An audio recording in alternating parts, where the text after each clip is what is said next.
O que a Bíblia ensina sobre o dízimo e por que isso foi distorcido.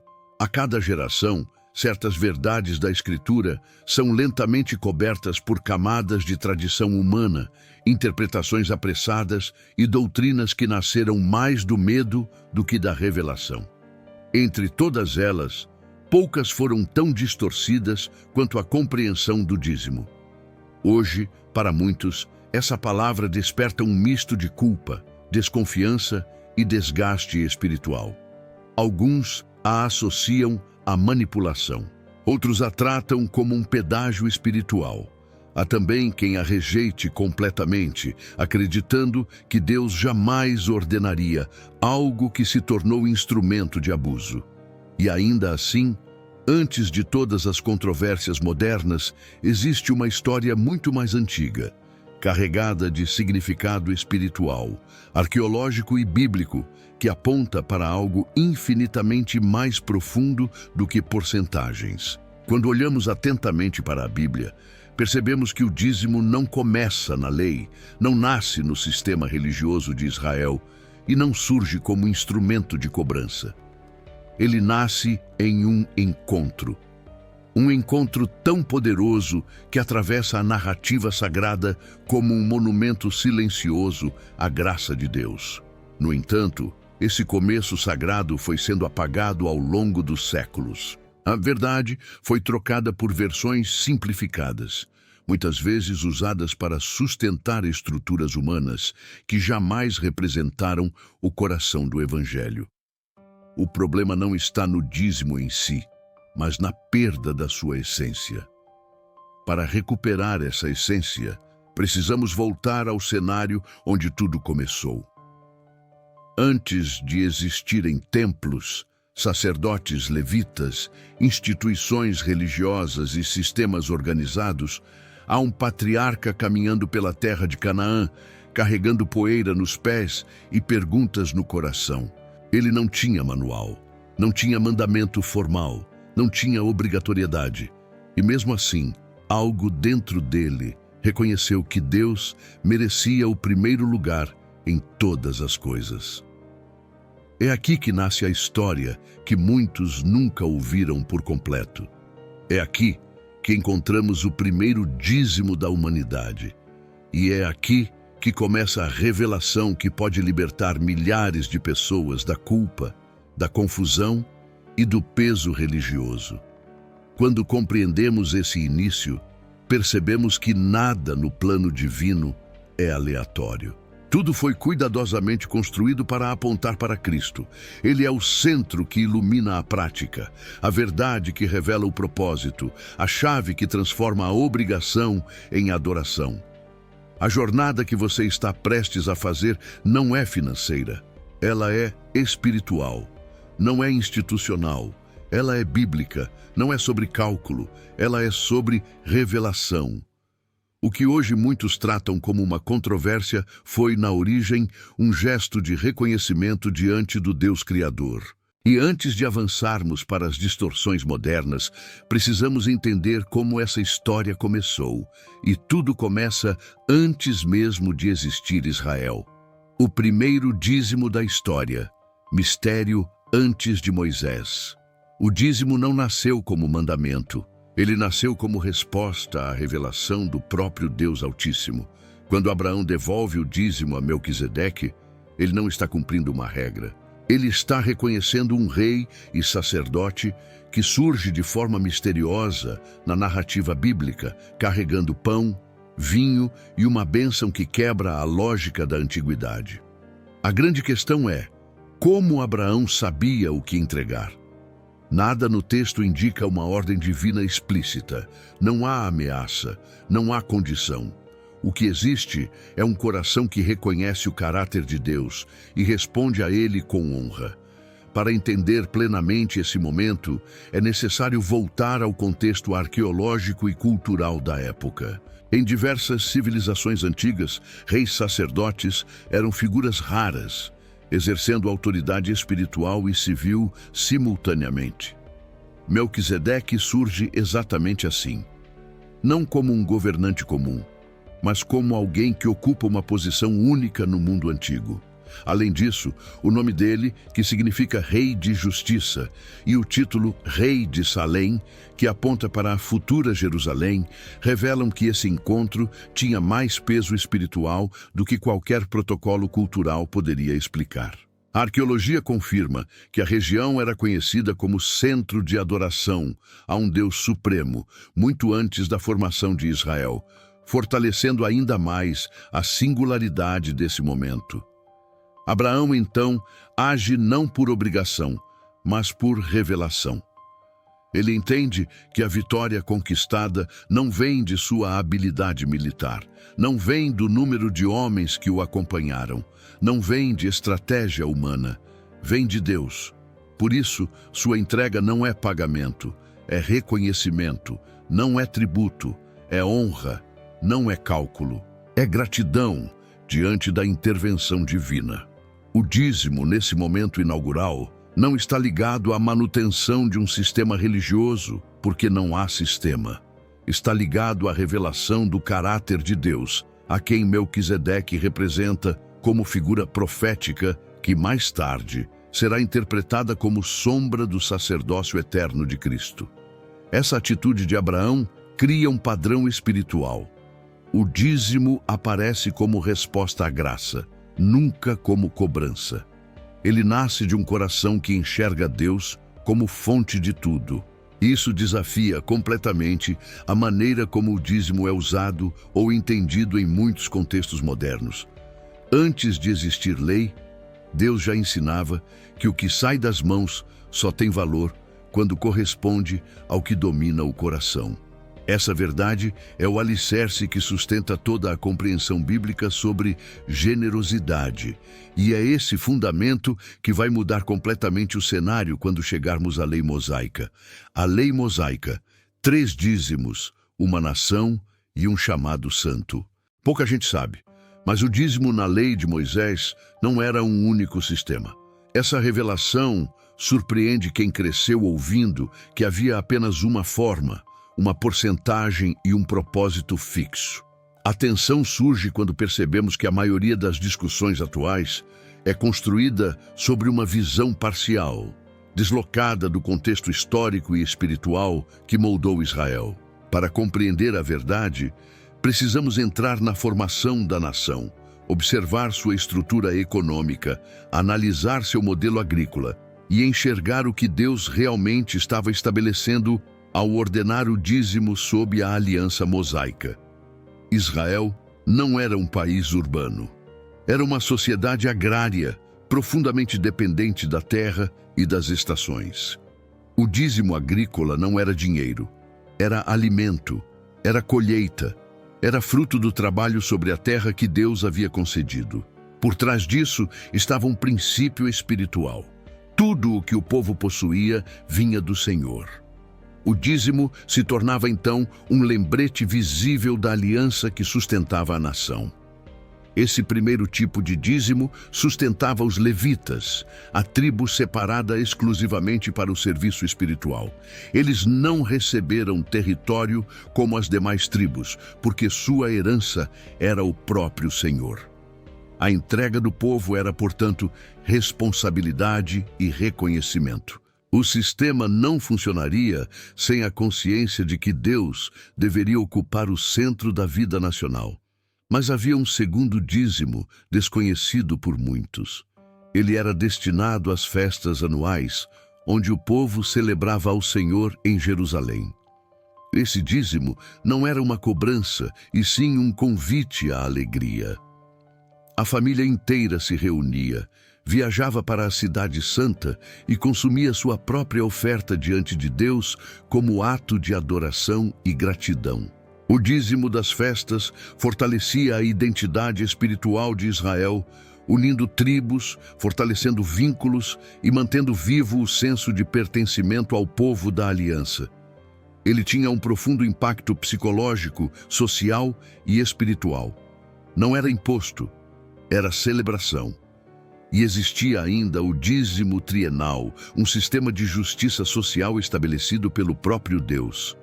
A cada 3 anos, o povo separava parte da colheita para sustentar órfãos, viúvas e estrangeiros, além dos levitas. Em uma sociedade sem políticas modernas de assistência, esse mecanismo revelava um Deus que cuidava dos vulneráveis de maneira prática e organizada. A generosidade não era opcional na estrutura de Israel, porque expressava o caráter do Senhor, que constantemente se apresentava como defensor dos fracos. Esse terceiro tipo de dízimo demonstra que Deus nunca instituiu a entrega como recurso institucional, mas como expressão de cuidado, compaixão e justiça. A pergunta inevitável surge quando examinamos esses 3 sistemas. Por que Deus estruturou tudo dessa forma? Porque Ele estava formando uma nação sacerdotal. Israel não era uma terra comum, era o palco onde Deus revelaria seu caráter ao mundo. Cada prática, cada lei, cada símbolo, cada entrega tinha o propósito de apontar para a santidade do Senhor e para o tipo de relacionamento que Ele desejava com seu povo. O dízimo na lei não era um fim em si mesmo, era parte de uma formação espiritual. E enquanto muitos hoje o veem apenas como obrigação, no início ele era identidade, missão e adoração. A mini-revelação se torna evidente. Deus cria um sistema que mantém o culto, sustenta o sacerdócio e cuida dos necessitados. Cada dízimo tinha propósito claro, espiritual e social. Mas para entender a distorção moderna, precisamos examinar o texto mais mal interpretado de todos, aquele que por séculos foi usado como ferramenta de culpa e medo. Esse texto não pode ser analisado sem voltarmos ao contexto exato em que foi escrito. E é isso que nos aguarda no próximo capítulo. Malaquias e o erro moderno. O texto mais usado e menos entendido. Roubará o homem a Deus? Tornou-se uma das frases mais repetidas em púlpitos ao redor do mundo. Em muitos contextos, ela é pronunciada com tom de ameaça, como se o céu estivesse pronto para lançar maldição sobre qualquer pessoa que não se encaixe em um cálculo específico. A atenção surge justamente aqui. Esse versículo foi usado como arma e não como revelação. Porém, para compreender o que Malaquias realmente quis dizer, precisamos entrar no cenário espiritual, político e sacerdotal da época. Quando fazemos isso, a verdade se revela com clareza surpreendente, desfazendo séculos de interpretações fora do contexto original. O livro de Malaquias foi escrito em um período de profunda crise espiritual em Israel. A nação havia retornado do exílio, o templo havia sido reconstruído, mas o coração do povo, e principalmente dos sacerdotes, estava distante de Deus.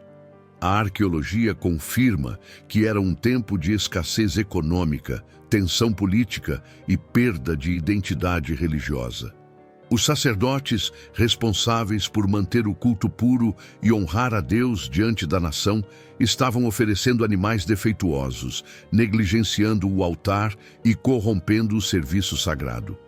Malaquias não está confrontando indivíduos isolados. Ele está apontando diretamente para líderes que deveriam representar Deus, mas que se tornaram motivo de desonra. Quando o texto declara que o povo estava roubando a Deus, não se refere ao ato moderno de alguém deixar de contribuir financeiramente. Ele se refere ao fato de que os sacerdotes estavam retendo os dízimos e ofertas que deveriam sustentar o culto e alimentar os levitas. Ao invés de honrar o Senhor, usavam para si aquilo que pertencia ao serviço sagrado. A maldição mencionada no capítulo 3 não é uma ameaça genérica a todo ser humano. Ela é uma consequência coletiva de uma nação que permitiu que seus líderes dessem as costas ao Deus que os havia restaurado do exílio. A chave está no contexto. É um chamado ao arrependimento sacerdotal, não um terror psicológico aplicado à igreja hoje. A revelação se aprofunda quando percebemos que Deus implora ao povo que traga tudo ao celeiro. Esse celeiro não é uma conta bancária, Não é uma catedral e não é uma instituição moderna. Era o local físico onde alimentos eram armazenados para sustentar os levitas, sacerdotes e necessitados. O dízimo, na época de Malaquias, era produção agrícola.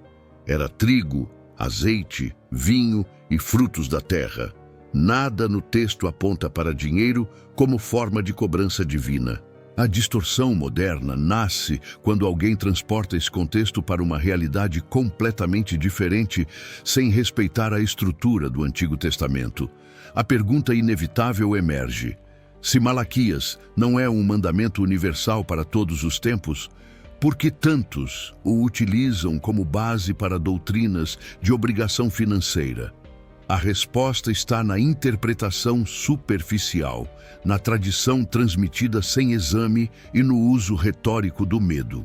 Muitos líderes, ao longo dos séculos, aplicaram esse texto sem considerar história, sacerdócio, aliança, economia e propósito original. A mensagem que deveria confrontar corrupção sacerdotal tornou-se um fardo sobre pessoas sinceras que amam a Deus, mas foram ensinadas a relacionar generosidade com medo de castigo. A mini payoff desse capítulo é libertadora. Malaquias não foi escrito para impor um sistema de cobrança sobre a igreja.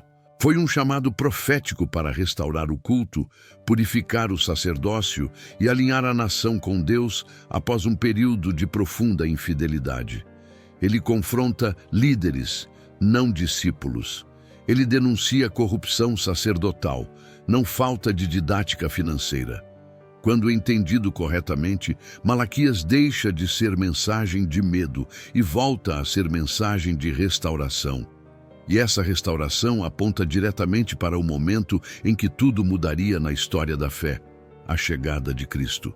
A obra dele redefine adoração, entrega e generosidade. Para entender completamente o que o dízimo significa após Malaquias, precisamos olhar para aquele que cumpre todas as sombras, restaura todo o altar e revela o verdadeiro centro da fé. Jesus e a verdadeira generosidade, muito além de percentuais. Jesus nunca mandou ninguém pagar dízimo. Ele poderia ter feito isso, pois ensinou sobre dinheiro, sobre riquezas, sobre o coração humano e sobre prioridades espirituais. Mas em vez de reforçar uma porcentagem, ele revelou um princípio infinitamente mais profundo, capaz de expor intenções, revelar idolatrias e transformar completamente a relação do discípulo com aquilo que possui. A tensão deste capítulo nasce exatamente aqui. Se Jesus não estabeleceu o dízimo como obrigação, o que ele ensinou sobre dar? E por que seus ensinamentos foram tão diferentes da estrutura mosaica? Em Mateus 23, quando Jesus menciona o dízimo, ele não está validando o sistema como regra universal. Ele está confrontando fariseus que faziam cálculos minuciosos enquanto ignoravam justiça, misericórdia e fé. Os fariseus se orgulhavam de suas porcentagens. Eles eram capazes de separar até as menores ervas de seus jardins para manter a aparência de piedade. Entretanto, por trás dessa disciplina aparente, havia orgulho, vaidade espiritual e completa cegueira em relação ao coração de Deus. Jesus não estava interessado na precisão do cálculo, ele estava interessado na integridade do coração. Seu ensino revela que Deus nunca aceitou uma entrega que não estivesse alinhada com a vida. O choque é inevitável quando notamos que Jesus não apenas descentraliza o dízimo, ele destrói qualquer tentativa de usar porcentagem como substituto de devoção. Ele observa uma viúva depositando 2 pequenas moedas e declara que ela deu mais do que todos os ricos. A entrega da viúva não tinha valor por causa da quantidade, mas por causa da disposição. Ela entregou tudo, e não porque alguém exigiu. Ela entregou porque seu coração reconhecia a soberania de Deus, mesmo em meio à escassez. Com esse ato, Jesus revela que o centro da adoração não é o cálculo, é o amor. Não é a métrica, é a confiança. Não é a moeda, é a devoção.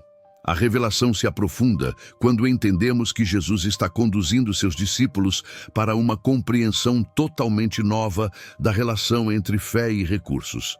Ele não quer seguidores que vivam com medo de maldições ou dependentes de ameaças espirituais. Ele quer discípulos livres, maduros e guiados pelo Espírito. A transformação que Jesus propõe não depende de porcentagens, mas de rendição. Ele nos mostra que Deus não deseja um povo que calcula até onde pode obedecer. Ele deseja um povo que entende que tudo pertence a Ele e responde com entrega sincera, voluntária e sacrificial. Essa compreensão culmina na cruz. É nela que Jesus não entrega 10%, ele entrega tudo. Ele se oferece como sacrifício perfeito, completo e eterno. Nele, o sistema da lei encontra seu cumprimento e sua transição. A cruz revela o padrão final da generosidade divina. Deus dá tudo, não parte. Deus não calcula, Deus se doa. E essa realidade redefine completamente como entendemos o ato de dar no reino de Deus. A partir da cruz, a pergunta não é mais quanto devo, e sim, quanto meu coração está disposto a oferecer àquele que me deu tudo. O mini payoff deste capítulo é claro. O que Deus deseja de nós não pode ser colocado em números. Ele quer coração, vida, devoção e consciência de que tudo que temos vem dele. O dízimo, na perspectiva de Jesus, não é centro, é sombra. Ele aponta para algo maior, para uma dimensão de entrega que não se mede em porcentagens, mas em fé e rendição. E com a cruz, tudo muda. O sistema antigo se dissolve diante do sacrifício perfeito. A igreja primitiva nasce sob uma dinâmica completamente nova de generosidade. Para entender como os primeiros discípulos viveram essa verdade, precisamos olhar para o movimento que virou o mundo de cabeça para baixo, não por imposição, mas por amor. O dízimo na igreja primitiva, quando dar, se tornou vida. Os primeiros cristãos viveram uma revolução espiritual tão profunda que sua relação com recursos deixou de ser obrigação e se tornou expressão de vida. Intenção surge quando percebemos que, mesmo sem mandamento sobre o dízimo, a igreja primitiva demonstra níveis de generosidade que superam qualquer percentual conhecido. Isso desconcerta quem pensa que a ausência de uma lei específica levaria o povo de Deus à negligência. Na verdade, foi justamente nessa liberdade que a verdadeira essência da entrega floresceu. Não havia medo de maldição nem pressão institucional. Havia amor, comunhão e consciência de que tudo que possuíam vinha do Senhor. O contexto histórico mostra que a Igreja de Atos nasceu em meio a tensões sociais e desafios econômicos reais. Jerusalém enfrentava pobreza, fome em determinados períodos e grande instabilidade política. Mesmo assim, os cristãos não viam a necessidade como motivo para reter, mas como oportunidade para repartir. Eles vendiam propriedades, compartilhavam recursos e supriam as necessidades uns dos outros com alegria. A arqueologia e documentos históricos revelam que essa prática não era comum em outras comunidades religiosas da época. A igreja primitiva rompeu padrões culturais ao criar um ambiente onde cada membro se via responsável pelo bem-estar do outro. Era uma comunidade formada por pessoas transformadas, não por pessoas contabilizadas. A revelação se aprofunda quando observamos que Paulo, em suas cartas, não estabelece porcentagens. Ele estabelece princípios. Ele instrui a igreja a dar de forma proporcional, voluntária e alegre. Ele lembra que Deus ama quem dá com alegria, não quem dá por obrigação. Ele explica que a generosidade é fruto de gratidão, não resultado de medo.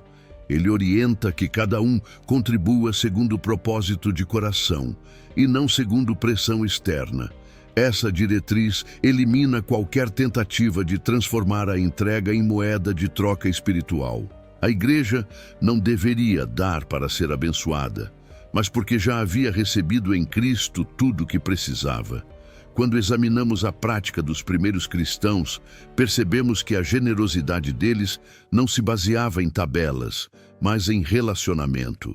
Eles davam porque reconheciam Cristo como Senhor da vida, da fé e dos bens. A entrega se tornava natural, porque o coração estava livre das estruturas que aprisionam. A fé não era administrada com calculadora, era vivida com confiança. Assim, o que muitos hoje tentam impor por lei, a igreja primitiva vivia por amor. Essa é a grande diferença entre obrigação e devoção. A obrigatoriedade cria resistência, a devoção cria fluidez, a lei exige números, a graça inspira entrega. A mini-revelação deste capítulo é evidente. A generosidade da igreja primitiva nasceu do impacto da cruz. Eles não davam porque alguém os cobrava. Davam porque haviam recebido uma salvação tão grande que nada lhes parecia caro diante da obra de Cristo. Eles não perguntavam quanto era necessário. Perguntavam como poderiam honrar o Senhor com suas vidas. Isso derruba completamente a ideia de que sem uma regra fixa, o povo de Deus ficará perdido. O Espírito Santo conduzia o coração de cada discípulo, e essa condução produzia frutos abundantes. Para compreender por que o dízimo, ao longo dos séculos, deixou de ser expressão de devoção e se tornou instrumento de controle, precisamos olhar para a história da igreja após o período apostólico. É nesse ponto que veremos como a prática foi gradualmente transformada em mecanismo institucional, afastando-se da simplicidade e liberdade da igreja primitiva. A grande distorção, como a história transformou o dízimo em contador de dívidas. A distorção do dízimo não começou nas igrejas modernas. Ela é muito mais antiga, profunda e complexa. A tensão deste capítulo nasce exatamente aqui. Ao observarmos a linha do tempo da fé cristã, percebemos que a prática do dízimo percorreu caminhos que Cristo nunca estabeleceu e que os apóstolos jamais ordenaram. O que começou como resposta espontânea, reverente e voluntária, se tornou, ao longo dos séculos, um instrumento de cobrança, uma estrutura tributária e, em muitos casos, um símbolo de poder institucional. Para entender essa transformação, precisamos mergulhar na história e perceber como a fé se tornou sistema, como o sistema se tornou instituição e como a instituição passou a lidar com recursos de forma profundamente diferente da igreja primitiva. Depois do período apostólico, a igreja começa a se expandir rapidamente. Comunidades surgem em diferentes regiões, cada uma enfrentando desafios sociais e econômicos específicos. Com o avanço da fé e o aumento do número de seguidores, a manutenção das estruturas começou a exigir organização. Até esse ponto, a generosidade era natural, guiada pelo Espírito e sustentada apenas pelo amor e pela comunhão. No entanto, à medida que a igreja se institucionalizou, especialmente após sua legalização no Império Romano, novas demandas surgiram. O cristianismo deixou de ser movimento marginal e passou a ocupar espaço político e cultural. Com isso, práticas que eram espontâneas começaram a ser reguladas para manter os serviços, sustentar líderes e financiar construções. É nesse ambiente que a distorção começa a ganhar forma. Em alguns concílios regionais, líderes e bispos passaram a incentivar que os cristãos adotassem o dízimo como forma de sustento da igreja, usando o Antigo Testamento como referência, embora o contexto neotestamentário fosse totalmente diferente. Com o tempo, essa recomendação se tornou mais rígida. O que começou como sugestão espiritual foi se aproximando de uma exigência. Ao longo da Idade Média, o dízimo já havia sido transformado em imposto civil em muitos lugares da Europa. Reis, senhores feudais e autoridades eclesiásticas passaram a cobrar o dízimo como obrigação estatal, e a falta de pagamento resultava em punição pública. A arqueologia, documentos jurídicos e registros históricos mostram que o dízimo medieval não tinha qualquer semelhança com o dízimo bíblico. Não era fruto da terra prometida, não era celebração diante do Senhor, não era assistência ao pobre segundo a ordem de Deus. Era imposto, era tributo, era instrumento de arrecadação que sustentava tanto o clero quanto o poder político. Agricultores empobrecidos eram obrigados a entregar parte de sua produção, mesmo quando colhiam pouco. Isso gerou ressentimento, injustiça e medo. A prática, que na Bíblia apontava para gratidão e reconhecimento, se tornou símbolo de opressão e desigualdade. Séculos dessa distorção criaram um imaginário coletivo no qual o dízimo deixou de ser gesto espiritual e se tornou cobrança obrigatória. Essa herança histórica atravessou gerações. Com o movimento da Reforma Protestante, muitas distorções doutrinárias foram confrontadas, mas a compreensão sobre o dízimo permaneceu confusa em vários contextos. Algumas tradições abandonaram completamente a prática.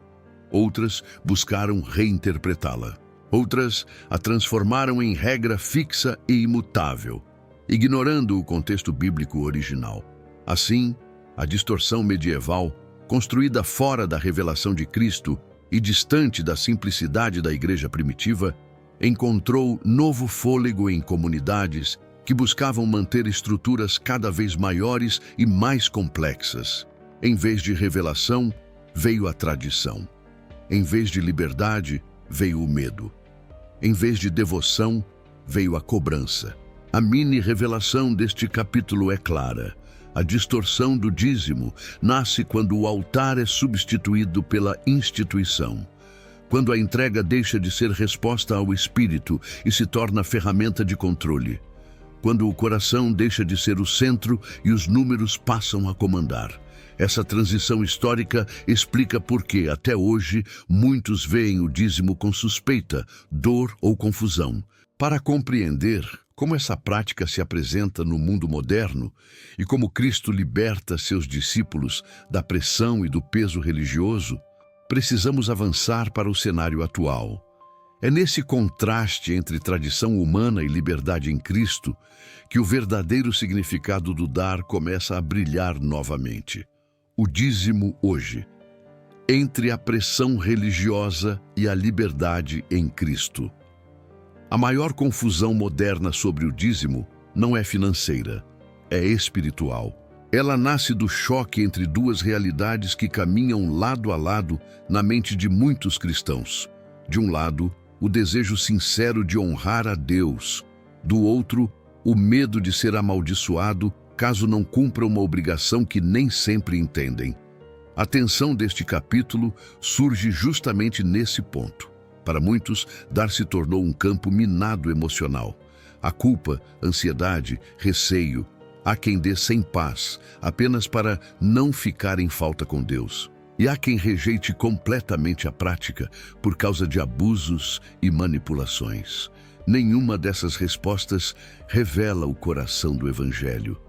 Ambas nascem de interpretações fragmentadas da Escritura e de legados históricos que distorceram o que Deus originalmente estabeleceu como expressão de honra e não como moeda de troca. A verdade é que muitos cristãos vivem aprisionados à ideia de que, se não entregarem uma quantia fixa, automaticamente serão alvo de maldição.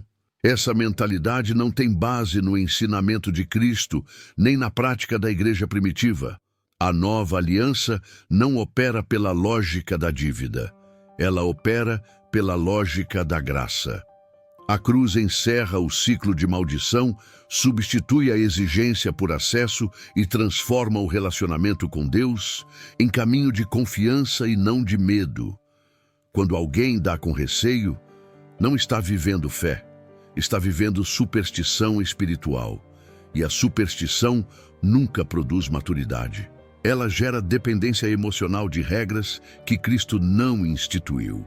A revelação se aprofunda quando percebemos que no Novo Testamento ninguém é instruído a dar por obrigação. Paulo não ameaça, não impõe e não manipula. Em vez disso, ele orienta que cada um contribua segundo tiver proposto no coração, porque Deus ama quem dá com alegria. A ênfase apostólica não recai sobre o montante, mas sobre a motivação. Não trata da porcentagem, mas da disposição interior. Para os apóstolos, generosidade não era cálculo, era fruto, era resposta natural de um coração transformado pelo Espírito. Em Cristo, dar não é uma cobrança, é privilégio, não é imposto, é participação na obra de Deus. É aqui que surge a pergunta inevitável. Então devemos dar? A resposta bíblica é sim, mas sem medo, sem pressão, sem ameaça, sem culpa. Devemos dar porque somos chamados à generosidade como reflexo do caráter de Cristo. Devemos dar porque aquilo que fazemos com os recursos revela quem governa nosso coração. Devemos dar porque o reino de Deus avança por cooperação voluntária, não por exigência. Devemos dar porque entendemos que tudo o que temos vem do Senhor. Mas em nenhum momento o Novo Testamento transforma essa entrega em sistema de porcentagens obrigatórias. A graça elimina a barganha. A fé elimina a dívida. Cristo elimina a maldição. A mini-revelação deste capítulo é clara. Quando a entrega nasce da liberdade em Cristo, ela se torna prazer, não peso. Ela se torna gesto de adoração, não instrumento de medo. A verdade bíblica é libertadora. Ela restaura a consciência de que generosidade é resposta do coração e não cálculo imposto. Esse entendimento abre caminho para enxergarmos algo ainda mais profundo. O verdadeiro trono da generosidade não está no bolso, mas no coração. É essa dimensão interior que revela se alguém dá por amor ou por temor. Para compreender por que o dízimo, em sua origem, é um instrumento de honra e não de controle, precisamos agora entrar na esfera mais íntima da fé. É o coração, e não a mão, que define o valor da entrega aos olhos de Deus. O coração da generosidade. A verdadeira adoração não pode ser comprada. O dízimo não mede o bolso, ele mede o trono do coração. Esta é a tensão central deste capítulo. Em um mundo onde ofertas podem ser usadas como ferramentas de autopromoção, moeda de troca espiritual ou mecanismo de alívio de culpa, o Evangelho confronta a ilusão de que Deus se impressiona com números. A verdadeira generosidade não nasce do cálculo, mas de uma convicção interior que reconhece quem realmente reina sobre a vida. E essa convicção não pode ser produzida artificialmente. Ela é fruto de uma obra do Espírito no mais profundo da alma. A revelação bíblica sempre foi clara. Deus não precisa dos nossos recursos. Ele é o Criador de todas as coisas. O que Ele busca não é a quantia que sai de nossas mãos, mas o coração que se rende ao seu senhorio. Em toda a Escritura, desde os profetas até Cristo, o Senhor confronta qualquer tentativa de transformar a adoração em transação. Ele rejeita sacrifícios que vêm desacompanhados de justiça, misericórdia e sinceridade. Ele recusa ofertas que tentam substituir obediência, porque não aceita ser adorado por meio de mecanismos que mascaram desobediência interior. O problema nunca foi a oferta em si, sempre foi o que ela revela. A arqueologia e os relatos históricos confirmam que muitos povos antigos usavam suas ofertas para tentar manipular seus deuses. Elas eram vistas como forma de comprar proteção, favores ou prosperidade. Israel, porém, foi chamado a viver uma realidade oposta. O Deus verdadeiro não podia ser comprado. Ele não negociava bênçãos. Ele não respondia a barganhas. Ele se relacionava por aliança. Por isso, cada oferta dada por Israel deveria expressar proximidade, gratidão e reconhecimento. O dízimo não era pagamento, era símbolo. Não representava imposto, representava entrega interior. Quando o coração estava distante, a oferta se tornava abominação. Quando o coração estava rendido, até a menor entrega era aroma suave diante de Deus. A distinção entre religiosidade e adoração se torna ainda mais evidente no ministério de Jesus. Ele observava a intenção por trás de cada gesto humano. Ele via orgulho disfarçado de devoção, vaidade escondida atrás de oferendas generosas e manipulação espiritual camuflada de zelo. E, ao mesmo tempo, ele enxergava fé em lugares onde ninguém procurava. Ele valorizava a sinceridade que não buscava aplausos. Ele afirmava que o Pai procura adoradores que o adorem em espírito e em verdade. Isso significa que a essência da oferta não está em sua forma, mas em sua origem. Está no coração desperto pela graça e não no medo da punição. A pergunta inevitável emerge: quando Deus olha para a nossa entrega, o que Ele realmente vê? Ele não contempla o valor monetário, Ele contempla o motivo, Ele pesa intenções. Ele discerne se o que entregamos é fruto de amor ou de vaidade, de fé ou de ansiedade, de obediência ou de aparências. A verdadeira generosidade não pode ser comprada, forçada ou manipulada. Ela nasce quando compreendemos quem Deus é e o que Cristo fez. A cruz elimina a ilusão de que podemos comprar o favor divino. Ela revela que tudo vem dele e tudo volta para ele. É essa consciência que transforma a maneira como vivemos, servimos e contribuímos. A mini-revelação deste capítulo é profunda.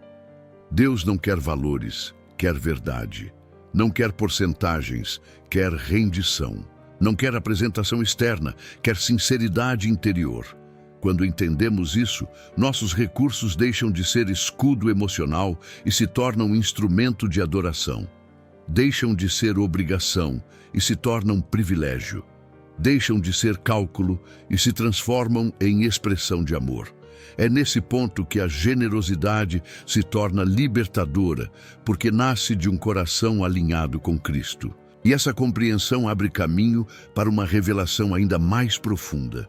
Tudo o que o dízimo simbolizava, tudo o que a entrega representava, tudo o que o altar apontava, estava sendo direcionado para uma única pessoa.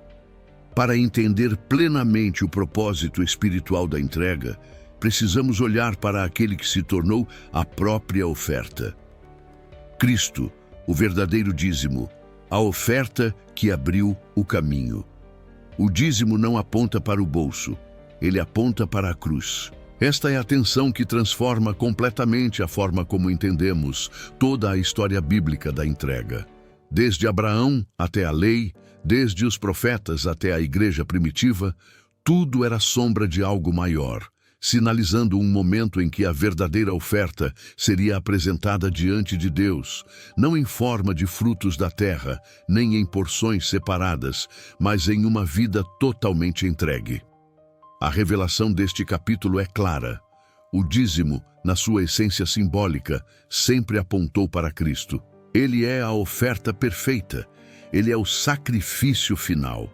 Ele é o sacerdote eterno, segundo a ordem de Melquisedeque. E é somente quando olhamos para ele que entendemos o propósito espiritual de toda a entrega.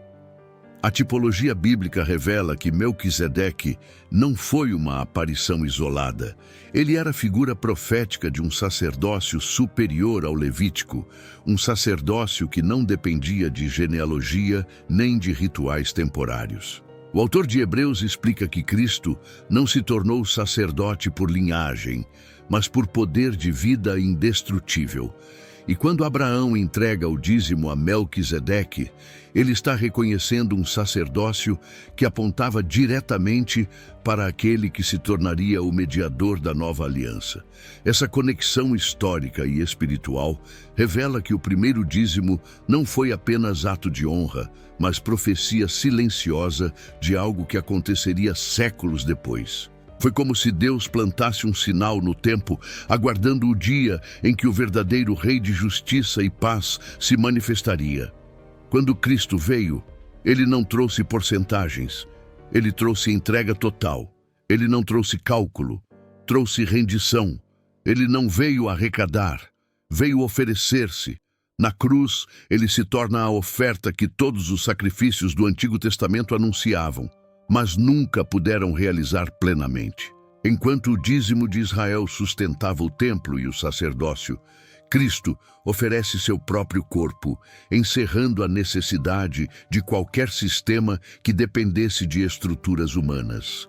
Seu sacrifício abre caminho para que homens e mulheres se aproximem de Deus, não por meio de tributos, mas por meio da graça. Isso muda tudo. Em Cristo, a adoração deixa de ser tributária e se torna relacional. A entrega deixa de ser dever e se torna resposta ao amor. A revelação se aprofunda quando percebemos que na nova aliança, a obra de Cristo redefine completamente o significado de honrar a Deus. Não há mais templo físico que dependa de tribos específicas. Não há mais sacerdotes humanos que precisem ser sustentados como mediadores. Há um único sacerdote eterno, há um único sacrifício aceito, há um único caminho aberto. O que damos agora não sustenta o acesso a Deus. O acesso já foi pago. O que damos não complementa a obra de Cristo, ela está completa. O que damos não compra bênçãos. Somos abençoados em Cristo com todas as bênçãos espirituais. Nossa generosidade, portanto, não nasce da tentativa de alcançar algo, mas da resposta ao que já recebemos. A pergunta inevitável surge: se Cristo é o verdadeiro dízimo, o que isso significa para a nossa vida prática? Significa que toda entrega do cristão precisa ser vista à luz da cruz. Significa que o discípulo de Jesus dá porque reconhece que tudo pertence ao Senhor, não porque teme punição. Significa que damos com liberdade, com discernimento e com gratidão, porque sabemos que fomos comprados por preço alto e que nada que entregamos se compara ao que recebemos. Significa que a generosidade não é obrigação, mas reflexo de identidade. A cruz não apenas salva, ela redefine prioridades, redefine valores, redefine a forma de enxergar o mundo e os recursos. A mini-revelação deste capítulo é luminosa. Cristo é a oferta que transforma todas as ofertas. Ele é o cumprimento de tudo que o dízimo simbolizava. Ele é o centro da adoração. Ele é a razão da entrega. Ele é o padrão de generosidade. Quando olhamos para ele, entendemos que nenhuma porcentagem pode expressar aquilo que o coração regenerado deseja entregar.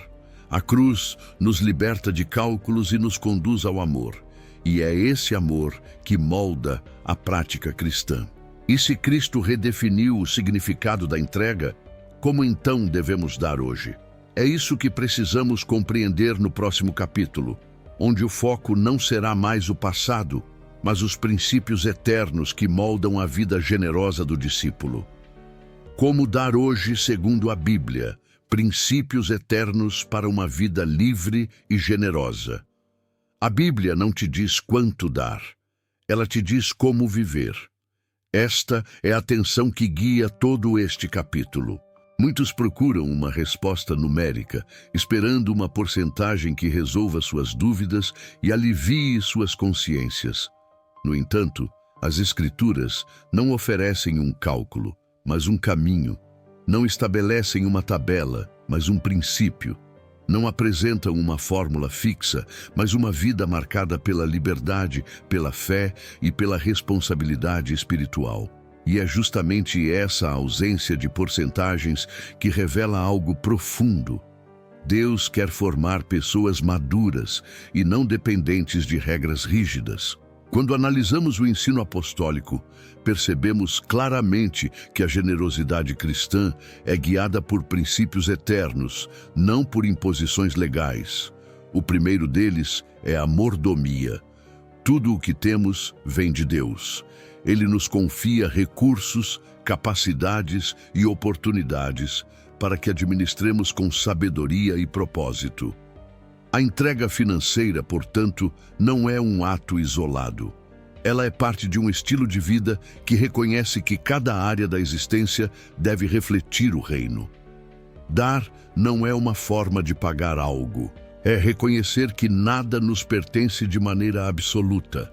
A verdadeira generosidade nasce da consciência de que somos administradores e não proprietários. O segundo princípio revelado pelas Escrituras é a fé.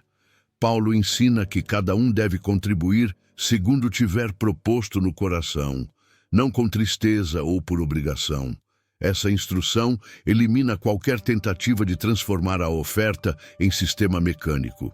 Dar pela fé significa entregar com confiança, movido pelo Espírito e guiado pela convicção interior. Significa reconhecer que Deus sustenta, provê, dirige e recompensa com sabedoria perfeita. Significa dar não porque algo nos é imposto, mas porque compreendemos que a obra de Deus é digna de nossa participação.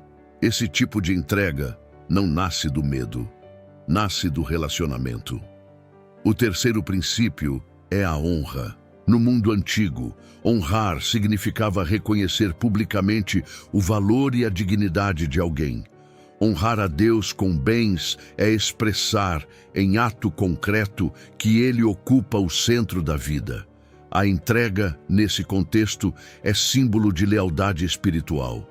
Quando contribuímos com aquilo que Deus coloca em nosso coração, estamos afirmando que Ele governa nossos recursos, nossos planos e nossas escolhas. A honra não depende do valor entregue, mas do coração alinhado ao Senhor. Uma pequena oferta pode carregar mais verdade do que grandes quantias entregues por vaidade, autopromoção ou obrigação. O quarto princípio é a responsabilidade. A igreja primitiva sustentava missionários, ajudava necessitados, cuidava de viúvas e órfãos e investia em comunidades em crise. Dar hoje, segundo a Bíblia, implica compreender que fazemos parte de um corpo e que esse corpo possui necessidades reais. A generosidade cristã é prática. Ela alimenta, socorre, fortalece, apoia e expande o Evangelho. Ela não se limita ao ambiente congregacional, mas transborda para a vida. Generosidade bíblica não é teórica, é concreta, objetiva e intencional. Com esses princípios em vista, a pergunta natural surge: como aplicar isso no dia a dia? A resposta está na combinação entre liberdade e maturidade espiritual. Cada cristão é chamado a buscar direção em oração, examinar seu coração, avaliar sua realidade e agir de acordo com a voz do Espírito. Alguns serão guiados a contribuir regularmente. Outros sentirão o impulso de apoiar causas específicas. Outros serão chamados a sustentar missionários ou ajudar famílias em necessidade. Não há modelo único. Há discernimento, há sensibilidade, há resposta de fé. O mini payoff deste capítulo é profundo. A generosidade bíblica é libertadora, prática e centrada em Cristo. Ela não depende de sistemas externos, mas de transformação interna. Ela não exige cálculo, mas consciência. Ela não nasce da obrigação, mas da compreensão de quem Deus é e do que Ele tem feito. Quando vivemos esses princípios, a entrega deixa de ser peso e se torna privilégio. Deixa de ser exigência e se torna expressão de gratidão. Deixa de ser tradição e se torna adoração. E essa compreensão nos conduz naturalmente ao fechamento profético desta jornada, porque o modo como damos não fala apenas sobre recursos, ele fala sobre governo espiritual. Ele revela quem está no trono do coração. Ele se torna testemunho visível do reino ao qual pertencemos. O chamado final, generosidade como testemunho do reino. Sua forma de dar revela quem governa seu coração. Essa é a tensão que abre este capítulo e que confronta todos nós com uma pergunta inevitável. Qual é a voz que determina a maneira como você lida com seus recursos? É a voz do medo que ameaça maldição e punição? É a voz da autopreservação que diz que tudo deve ser guardado para si? Ou é a voz do reino que convida à confiança, à entrega e à participação na obra de Deus? Há uma guerra espiritual silenciosa acontecendo em torno desse tema. Não é batalha por dinheiro, é batalha por governo. O coração só tem um trono, e Jesus afirma que ninguém pode servir a dois senhores. É nesse ponto que a generosidade deixa de ser assunto financeiro e se torna diagnóstico espiritual. Ao longo da história bíblica, a forma como o povo de Deus lidava com aquilo que possuía demonstrava o quanto confiava no Senhor. Israel falhava, não por causa da quantia que entregava, mas porque deixava de reconhecer Deus como fonte de tudo. A igreja primitiva avançava não por causa de grandes riquezas, mas porque compreendia que sua força não vinha de suas posses, mas do Espírito que os guiava. Em ambos os casos, a demonstração pública de fé estava ligada à generosidade. O povo generoso testemunhava que Deus era suficiente. O povo mesquinho testemunhava que Deus era distante. A entrega sempre foi reflexo do governo espiritual que regia o interior. A revelação se intensifica quando entendemos que, para o cristão, generosidade não é um ato isolado. É identidade. Somos chamados a ser luz em um mundo dominado pela lógica da acumulação, onde cada pessoa é incentivada a proteger o que possui como se isso fosse garantia de segurança. Mas no reino de Deus, a segurança não está no acúmulo, e sim na dependência. A generosidade se torna uma arma espiritual contra a idolatria do dinheiro. Ela quebra correntes invisíveis. Ela cala a voz da preocupação. Ela fortalece a confiança. Ela revela que Deus ocupa o lugar que nenhuma riqueza pode ocupar. Quando damos voluntariamente, guiados pelo Espírito e movidos pela consciência de que tudo pertence ao Senhor, mostramos ao mundo um tipo de liberdade que só os filhos de Deus conhecem. Demonstramos que o Evangelho não está à venda e que nossa fidelidade não depende de circunstâncias favoráveis. Revelamos que o reino opera em outra lógica, uma lógica onde não se perde ao entregar, mas se cresce ao confiar. Essa forma de viver se torna testemunho. Ela inspira outros. Ela encoraja irmãos. Ela confronta sistemas de medo e controle. Ela comunica, sem palavras, que pertencemos a um rei que governa com justiça e generosidade incomparáveis.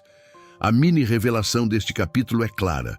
Quando Cristo governa o coração, o dinheiro perde o poder de governar a vida. A generosidade não se torna apenas hábito, se torna proclamação. O modo como um cristão lida com seus recursos se transforma em mensagem viva, capaz de impactar famílias, comunidades e igrejas. A verdadeira prosperidade no reino não é medida por acúmulo, mas por liberdade. E a verdadeira liberdade nasce quando reconhecemos que nada do que temos é nosso de fato. Somos peregrinos, somos mordomos, somos servos de um Deus que dá tudo e nos chama a refletir seu caráter em cada área da vida. Essa compreensão nos conduz ao momento final desta jornada. Se generosidade é testemunho e Cristo é o centro, então a forma mais elevada de resposta não é um cálculo, mas uma oração. Uma oração que nos reposiciona, nos alinha ao coração de Deus e nos capacita a viver a verdade aprendida com profundidade e sinceridade. Oração de entrega e discernimento. Senhor, diante da Tua palavra que ilumina, confronta e liberta. Nos colocamos agora com humildade e reverência. Reconhecemos que muitas vezes fomos moldados mais pelo medo do que pela revelação, mais pela tradição humana do que pela verdade eterna, mais pela voz da pressão do que pela voz do teu Espírito. Hoje, ao final desta jornada, desejamos colocar diante de ti tudo aquilo que aprendemos, tudo o que entendemos e tudo o que ainda precisamos que o Senhor transforme dentro de nós. Que esta oração não seja apenas o encerramento de um conteúdo, mas o início de uma nova forma de viver diante do teu altar. Pai, sondas o coração e conheces as intenções mais profundas. Nada está oculto aos teus olhos. Por isso, pedimos que o Senhor purifique nossas motivações, cure nossas distorções e liberte nossa consciência de qualquer peso religioso que tenha se acumulado ao longo dos anos. Remove de nós o medo de sermos punidos, porque sabemos que em Cristo não há condenação. Remove também qualquer orgulho que tenha contaminado nossa forma de entregar, porque sabemos que o Senhor rejeita a arrogância e se agrada da sinceridade. Ensina-nos a dar não para comprar favor, mas para responder à graça, a entregar não para cumprir regra, mas para honrar o teu nome, a viver não guiados por porcentagens, mas guiados pelo Espírito. Senhor Jesus, Tu és o verdadeiro dízimo, a oferta perfeita, o sacrifício completo. Tu entregaste tudo, não por obrigação, mas por amor. Não por imposição, mas por decisão eterna. Que a cruz esteja sempre diante de nós, como o padrão que orienta nossas escolhas, nossos valores e nossa generosidade. Que cada passo nosso seja marcado pela consciência de que somos teus e que tudo o que temos pertence ao Senhor. Dá-nos discernimento para administrar bem aquilo que colocaste em nossas mãos. Ensina-nos a caminhar com sabedoria, responsabilidade e sensibilidade espiritual. Espírito Santo, guia nossa vida prática. Ensina-nos a ouvir Tua voz nas decisões financeiras, nas oportunidades de ajudar, nos momentos de semear e nos momentos de guardar. Livra-nos da avareza que aprisiona e da impulsividade que destrói. Forma em nós um coração estável, maduro e generoso. Um coração que entende que a verdadeira riqueza é estar alinhado ao Teu propósito. Capacita-nos a viver a liberdade que Cristo conquistou, para que nossa entrega seja fruto da Tua obra em nós e não da pressão externa. Pai, que nossa generosidade se torne testemunho vivo do Teu reino, que as pessoas vejam em nós não ostentação, mas fé. Não barganha, mas amor. Não cálculo, mas confiança. Que nossa maneira de dar inspire outros a Te conhecerem mais profundamente. Que nossas ações revelem quem está no trono do nosso coração. Que tudo o que fizermos com o que nos confiaste glorifique o Teu nome, exalte a Cristo e confirme dentro de nós a obra transformadora do Espírito. Concluímos esta oração com gratidão. Obrigado pela verdade restaurada. Obrigado pela liberdade encontrada. Obrigado porque em Cristo somos chamados a viver com consciência, maturidade e generosidade. Que esta jornada não termine aqui. Que cada dia seja oportunidade para viver aquilo que aprendemos e para honrar o Senhor com sinceridade, fé e amor. Amém.